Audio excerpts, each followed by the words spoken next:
Okay, now I'm going to talk a little bit more about selection methods. The different selection tools that are available. A little more selection tools that are available, as if there weren't enough. But you can never have too many selection tools. So let's make this object editable, and go to the polygons. Let's say you'd like to make a ledge all around here. I mean, what would you do? Maybe you'd select all the points, rotate around it, hold shift, select all the other points, or should I say polygons. Or you go into this mode, go into your rectangular selection mode with only selected visible elements unchecked, and just select all those points. Oh, there we go. And just select all the polygons there.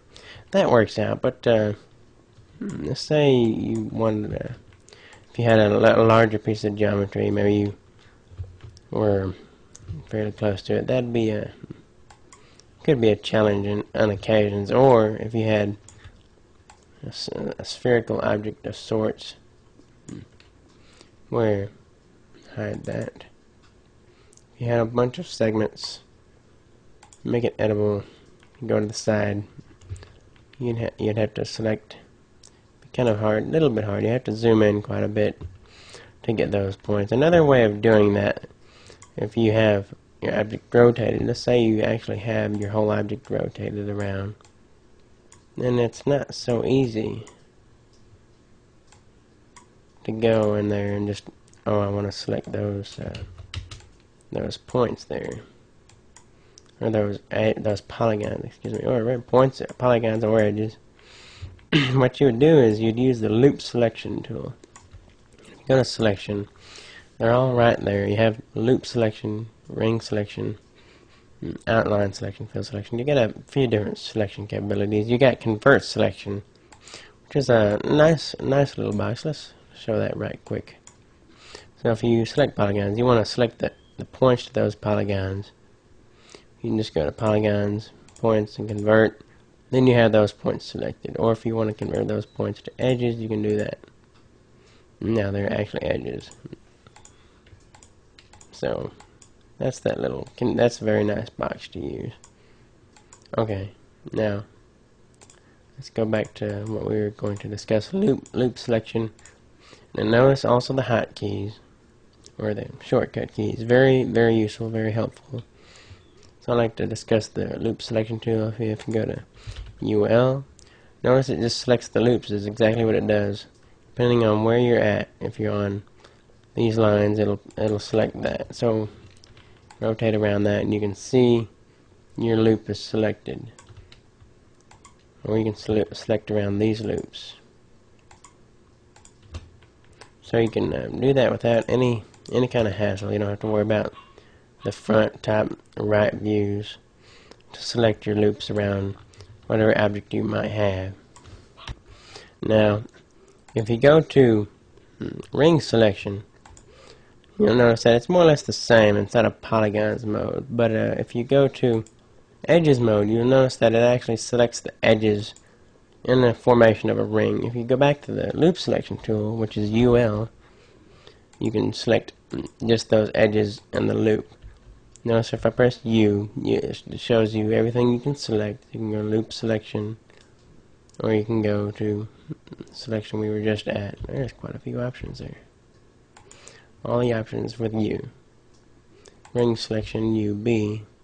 There it is, right at the top there. You can also select rings, hold down on the shift button.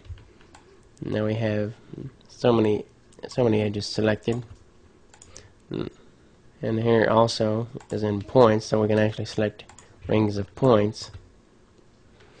In UL mode, for the loop selection tool, you can also select those. Notice there's a few options here. There's something called greedy search, which kind of changes the way it looks for loops to select. You'll notice it's kind of odd shaped there. Let's go to edges selection mode, probably easier to see. So you see that changes the way it actually looks for loops to select. And there's also select boundary loop and stop at edges, boundary edges. So if the object was actually cut off here. Actually had delete those.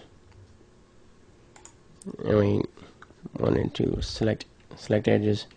Notice it loops back around when we go into the loop selection mode. So maybe we don't want that. We're gonna stop at boundary edges. It'll stop right there. It won't loop around. And also, maybe you want to select this around here. If we go to select boundary loop, it'll select the boundary of that object. So that's generally those controls there. And let's undo that a few times. Get my polygons back. There's also outline selection, which is just whatever you have selected, it'll select around it. It's all depending on what you have selected. And if we go to, oops, that's right, outline and fill selection are available in points mode. Let's select some loops again with the loop selection tool. Okay, we select some loops, and if we go to outline selection, notice it's ready to select the edges there that aren't within the selection. So if we select all this, it'll select everything outside that selection. If we go to fill selection, it'll select what isn't selected again in the edges mode. We go to polygons mode, it'll select what isn't selected. So it's pretty interesting selection methods there. Haven't really used these a lot. I have used the loop selection tool very much so. Not necessarily a whole lot with the ring selection, but any of these selection tools can be very helpful. And there's also grow selection and shrink selection.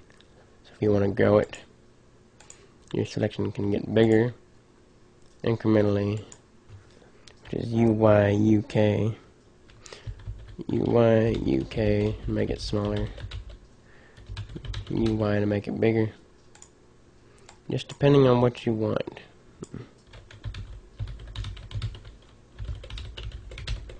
So that can be very useful if you have a large object with several points on it.